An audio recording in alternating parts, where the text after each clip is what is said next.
Hello and welcome to Brands Hatch for the season opener of the Demon Tweeks and Yokohama Classic Stock Hatch Championship.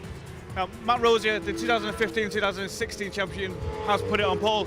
Matt, you nearly clinched the title last year. It would have been three in a row. You put it on pole. Could be the same this year? I'm going to try. I was really hoping for the hat trick last year, but mechanical issues, I had an engine failure and a fuel pump failure, just put me out of the running.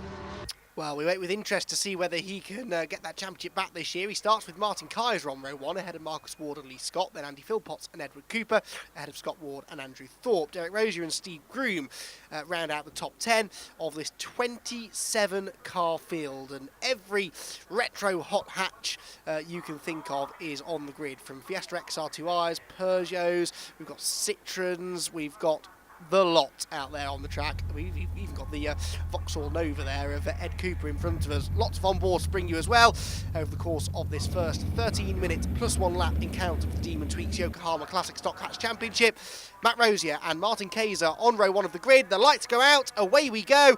And who makes the start as they rush towards Paddock Hill Bend for the first time? Looks like Kaiser's got his nose in front. On board further back with Scott Ward in the 99 car. We're looking towards the inside there of Andy Philpotts, but it will be Rosier that leads. Rosier gets the lead through Paddock Hill Bend, or holds on to the lead, I should say, from Martin Kaiser in second. Third place is Lee Scott, and fourth possibly is Ed Cooper, although he gets muscled out wide now by Andrew Thorpe, in the venerable Citroen up the inside there, and Andrew Thorpe, the Citroen AX GTI, looking to try and make ground. You can see him, the green and black car, up the road in 5th position as they bounce their way out of Graham Hill Bend. Thorpe runs a little bit wide though, and so up the inside of him now will go the 55 of Marcus Ward, who didn't make a great start.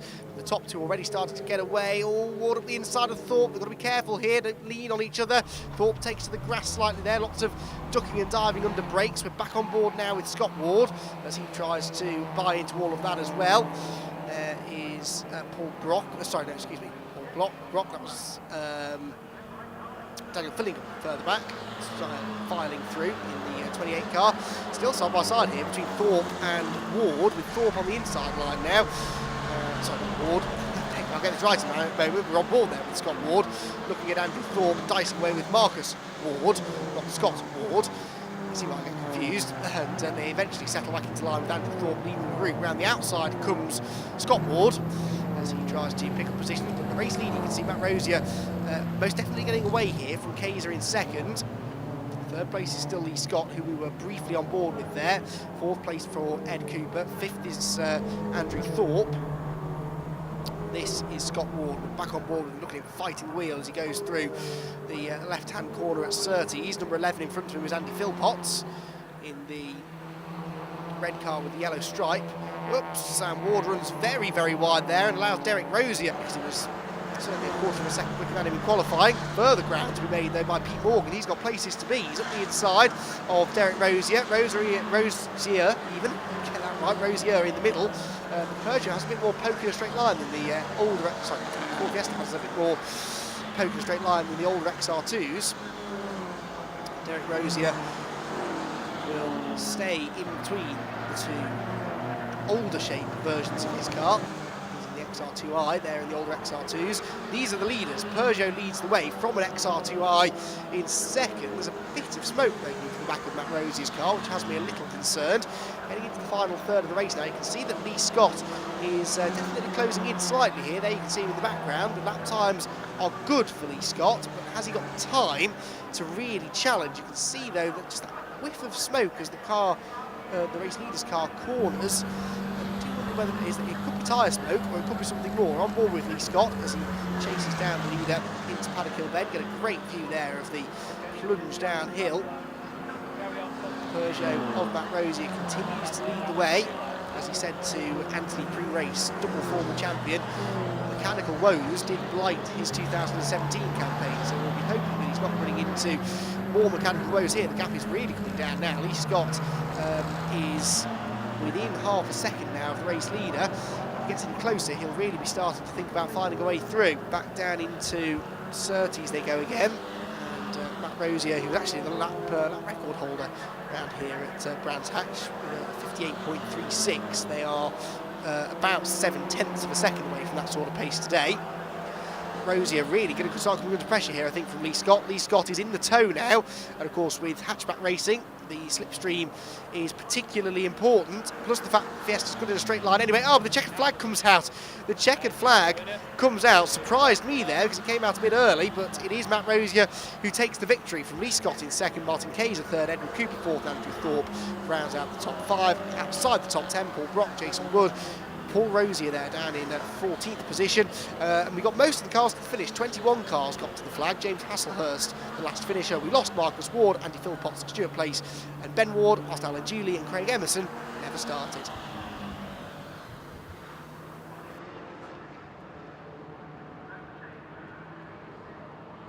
I'm absolutely delighted with that.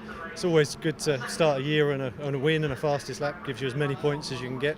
So I'm looking forward to that.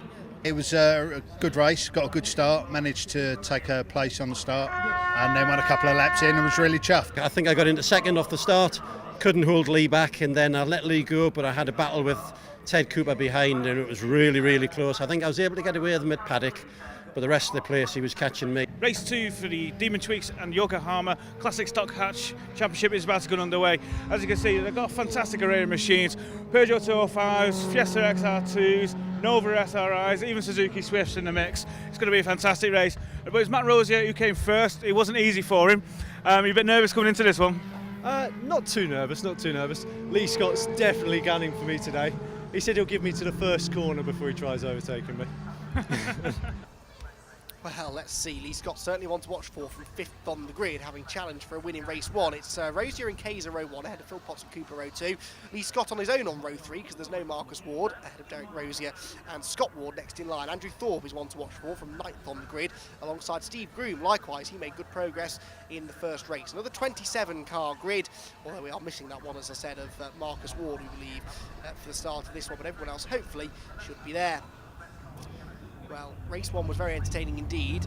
A win for Matt Rosier, but you could argue that Lee Scott, who was significantly quicker than Matt in the second half of the race, could have won had the checkered flag not come out when it did. The lights go out though ahead of race number 2, and we are away and racing, and Matt Rosier makes a really good start from pole position. Kayser slots through to second place, but here comes Lee Scott. Well, we said that Lee would be aggressive at the start. He's already third. He's trying to go around the outside for second. It doesn't quite work out though, so Lee Scott will have to settle in line in third. In fact, that may not happen actually, because he's also now been hung out to dry on the run up toward Druids. Andy Philpotts is back up the inside of him, and yeah, Philpotts will go back through, so a great launch from Lee Scott. He only had the outside of the road to go to, and that was always likely to be fraught with risk. So the drop down the hill towards Great Hill Bend for the first time, and it is Matt Rosier that leads the way. It is Martin Kayser second. It's Andy Philpotts looking for third, looking for second as they go down in towards 30s. Oh, there's been a door banging. Oh, more contact there. That was an aggressive move, but Philpotts goes through. Now, is there any damage done to either car? Let's hope not. Lee Scott now latches onto the tail of the Martini liveried car of Martin Kayser, trying to find a way through. There's a really fast starting Pete Morgan from 12th on the grid. I think that's about 7th place for the XR2 coming onto the straight, and he's not done yet, because now he's up the inside of Derek Rosier and gaining another spot. Side by side between Lee Scott and Martin Kayser, and Scott on the outside line gets the car in front before he hits the brakes, and then bravely chops across into the apex of the corner to take over second place. But as we saw in race 1, the jostling going on behind is playing beautifully into the hands of Matt Rosier, who is just extending this massive lead over the rest of the field. Oh, Andrew Thorpe gets hung out to dry there at Druids corner. We're on board now with Derek Rosier. You can see Matt Rosier well off in the distance ahead of this battle for second place between the number 11 car, the red and yellow car of Andy Philpotts, and the all-white machine of Lee Scott. Then it's Ed Cooper 4th, and 5th place from 12th on the grid is Pete Morgan. We're not even 3 laps into the race, and the XR2 and not showing its age one bit. Rosier definitely on the ropes here as he tries to keep Lee Scott at bay. If this boils down to a championship battle between these two, that is a fight I'd buy a ticket for, because they are both very evenly matched. But as you can see, they race each other with respect, they race each other cleanly. It's firm racing, as it has to be in classic stock hatch racing, but they try and avoid contact wherever they can. And with these two drivers, they're very experienced indeed, and it would be great to see the two of them go toe-to-toe for the championship again this year. Onto the pit straight, Lee Scott is even closer this time in the slipstream as they come towards the start-finish line. Do we get one more lap out of this or not? Let's see. Yes, I think we will do. Up towards Paddock Hill Bend again. Outside line for Scott, snatches a break on the way in, but he's going to try and build the momentum up through the corner, maybe try and get up the inside towards Druids. Matt Rosier sees it coming though, moves over to the middle of the road to try and defend. Scott, will he go for a late lunge up the inside? The answer is no. And so Rosier still tenaciously hangs on to the race lead, but there's no doubt that Scott is faster, so much faster that he almost runs into the back of the Peugeot going through Druids. Back down the hill into Graham Hill Bend. This race coming alive now in the final part of it, and Rosier's all out of shape over the curb. That was lucky. Let's hope that he wasn't on a final warning for track limits, because that could get him in all sorts of trouble. But there's really only one more overtaking opportunity, and that is into the next right-hander at Clearways, and Lee Scott isn't really close enough here. It'll be a bit of a drag race to the start. Oh, Matt Rosier runs wide. Scott will get in the slipstream now. Are they going to see the checkered flag this time round? I think they will.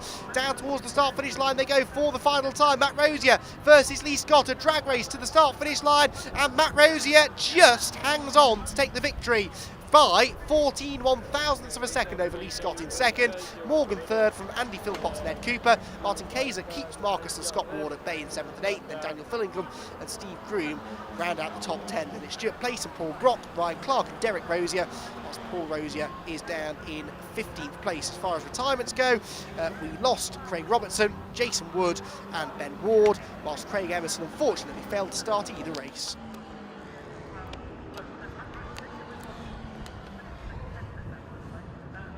Matt spoke to you before the race, you're slightly apprehensive, but Lee kept you honest all the way.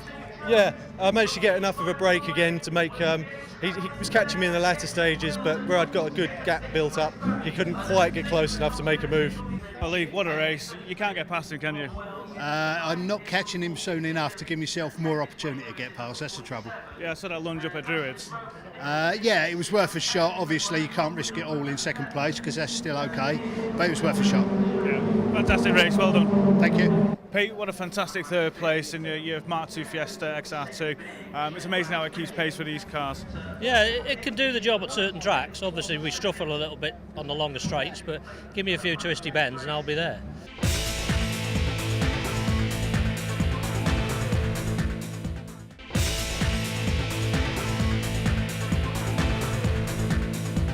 Hello and welcome to the opening round of the Royal Pebble Hot Hatch Championship here at Brands Hatch. The championship itself introduces 3 classes based on power to weight ratio. However, the big news is that the 2017 championship winning car of Paul Jarvis isn't racing this year, and it's this man here, Ben Rushworth, who's put his car on pole position 2 seconds ahead of anybody on track. But can he convert that to race pace? Let's have a quick word with him. Ben, instead of blistering lap in qualifying 2 seconds ahead of anybody else, can you convert that to race pace? I hope so. I did one test session the day before and we could run low 52s all day long, so as long as temps stay alright and tyres don't go off, I'm pretty confident. That was my next question. Track temperature is very high there. What are the tyres going to do? I'm running Dunlops at the moment for the first time ever, so I really have no idea. So we tried to put some extended sessions in yesterday, but it's still a lottery, so we'll see what happens. We're happy with our pace, but we'll see what happens. Good luck. Cheers.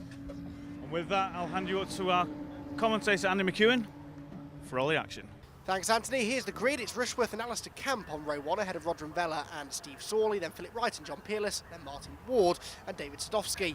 Ben Leach and Ryan Polly round out the top 10, whilst the first of the Saxos is the number 21 car of Michael Winkworth, down on the 7th row of the grid. Multi-class racing.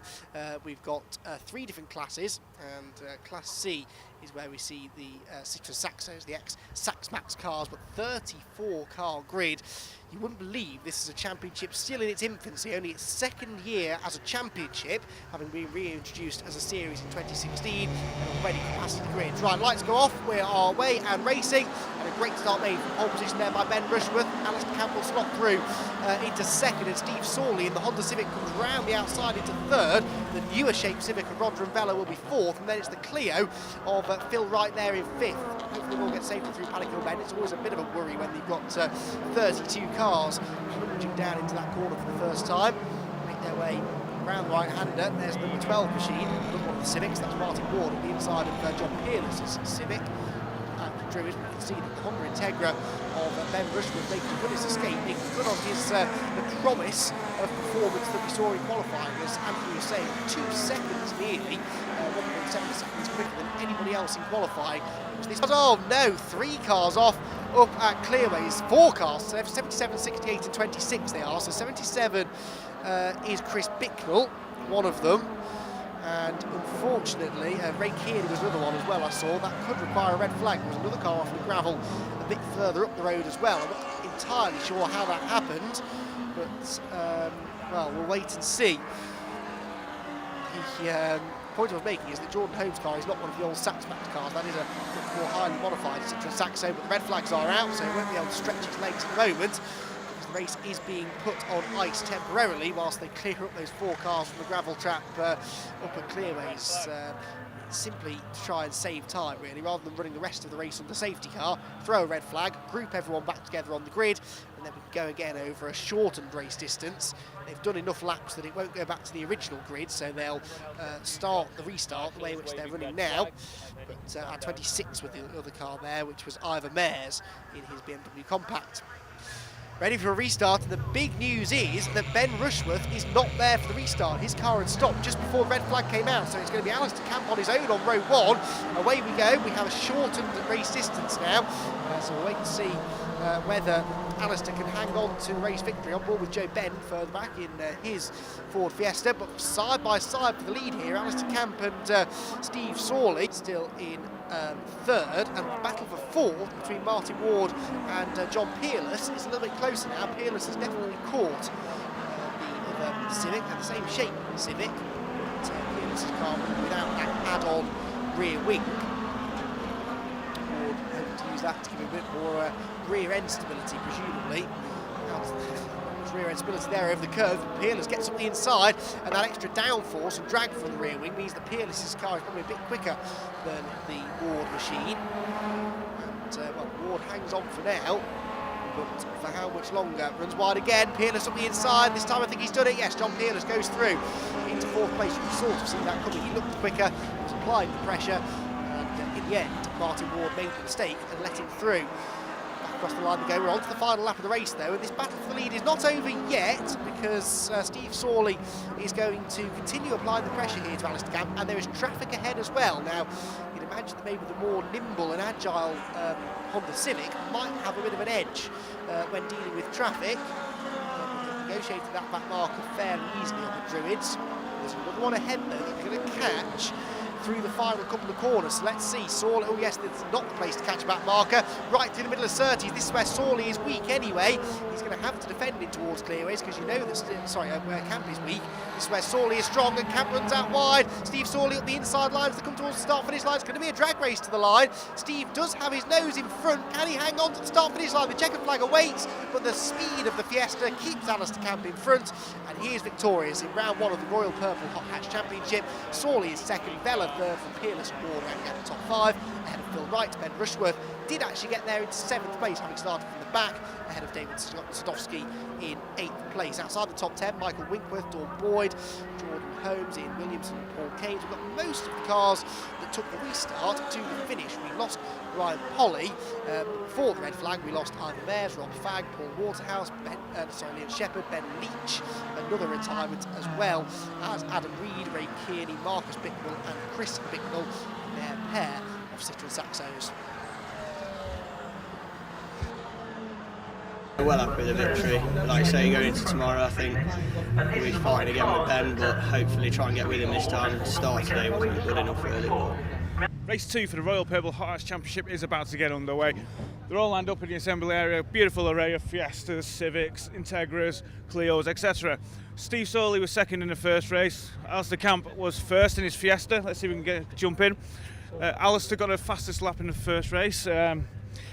Temperature's not as hot as yesterday. Is it going to be different? Is it going to make it better? Hopefully it'll be better anyway. Spent a few pound notes and got some new rubber on the front end for today. Hope to try and keep Steve today at bay. And Steve, you're on the second. You join him on the front row. What can you do going into the first corner? Shove him off. Nothing. I mean, I'll try, but Alistair's got a good drive. He's got a little bit more power, so that's why I'm suffering. And I need to get some weight out of the car. I'm a bit 150 kilos overweight. I'm in weight limit, so I don't think I've got an answer, but I'll try my best. Yes, thank you very much, Anthony. Race 1 was very entertaining. Race 2 should be likewise. They start this one the way in which they finished race 1. So it's Camp and Sawley from Vella and Peerless, the front couple of rows. We're watching for a few of them to come through from further down the order as well. Those that maybe had problems in the earlier race as well. Ben Rushworth, of course, one who we were hoping to see come through from the 4th row of the grid, but he appears not to be there. He may be starting from the back. We'll wait and see if we get confirmation of that in a moment or two. But it will be Alistair Camp in the green Ford Fiesta on pole position, Steve Sawley alongside him, then the orange Civic of Roger and Vella alongside the white and pink one of John Peerless. That's Joe Ben in his Ford Fiesta further down the order, and we're on board with him for the start as it all springs into life in front of us. Brilliant start by Steve Sawley. He will have a comfortable lead on the run up towards Paddock Hill Bend for the first time. Alistair Camp second, they're 3 abreast for third though. 3 Civics in towards Paddock Hill Bend, and they all come back out the other side. I think they will, and it's Martin Ward who comes through with third place. And Martin Ward from 5th on the grid found a gap on the inside and gets through into third. We've got Roger and Vella there trying to come back around the outside from there, and there appears to be some fluid coming out of the side of the number 12 car, Martin Ward. Now that could just be excess fuel if they put too much fuel in the car. I'm not sure which side the fuel filler cap is, but it could just be pouring out because they put a bit too much fuel in it. We'll wait and see. Back on board with Ben again though, as he came down into Graham Hill Bend. The leaders though started to make a break for it. And can Alistair Camp go after Steve Sawley? That's the question. We saw in race 1 how Sawley looked quicker through the corners, but Camp had the straight line speed advantage. Can Camp use that to close in and overhaul the Honda Civic and retake the race lead? Back down across the start finish line they go. Then it's all Civics from third on back, isn't it? With Martin Ward third, Roger and Vella 4th, John Peerless there in 5th place. Look at how the lead gap is coming down. There's no doubt about it. Alistair Camp is up for this. He's closing in on Steve Sawley, who has to defend in towards Druids. But now the next sequence of corners, you'd imagine, will favour potentially the Honda Civic, because it's more twisty and technical through the rest of the lap. It's only really the run down the pit straight. John Peerless has just managed to get himself a car between he and Roger and Vella, that car being the loose-bonneted number 24 Renault Clio of Callum Hoochen. As Alistair Campbell, well, he is setting some speed records here, is Alistair Camp, because he set a lap record in the first race. In this race though, actually John Peerless has set a new lap record, 54.72 with average speed of nearly 80 miles an hour, which around the tight technical Indy circuit at Brands Hatch is fairly impressive. But Alistair Camp it is, who's now less than a lap away from the checkered flag and win number 2 for the weekend here at Brands Hatch. Half a lap to go. He's got a pretty sizable margin over the Peerless and Vella battle behind. It's over 4 seconds as they start the final lap. He may have just reined it in a bit on the final lap, so it may come down, but I don't think they're going to get anywhere near him. Mr. Camp out of the final turn, and the Tom Bell Racing prepared Ford Fiesta is coming towards the start-finish line to take victory in round number 2 of the 2018 Royal Purple Hot Hatch Championship. Checkered flag goes to Alistair Camp. Second place, I think, will go to John Peerless. Yes, it does. Roger and Vella third, Martin Ward 5th, and Philip Wright in 5th. Alex Tate was 6th. That was an improvement ahead of David Sadowski, Ryan Polly, Dawn Boyd, and Michael Wentworth, the first of the Saxos, home in 10th. And then it's Matt McCarthy, Ian Williamson, Callum Hoochen, Rob Fagg and Paul Waterhouse ahead of John Hobbs, Sean Green, Bicknell next in line, then Charlie Collins and Joe Ben. Chris Farr and Paul Cockerell, the last 2 finishers. We lost Chris Woods, Steve Sawley, Jordan Holmes, Paul Keynes, Ben Leach and Ray Kearney, whilst Ivan Mayers, William Hornsey, they were non-starters, so too Leon Shepherd, Ben Rushworth, Adam Reed and Marcus Bicknell.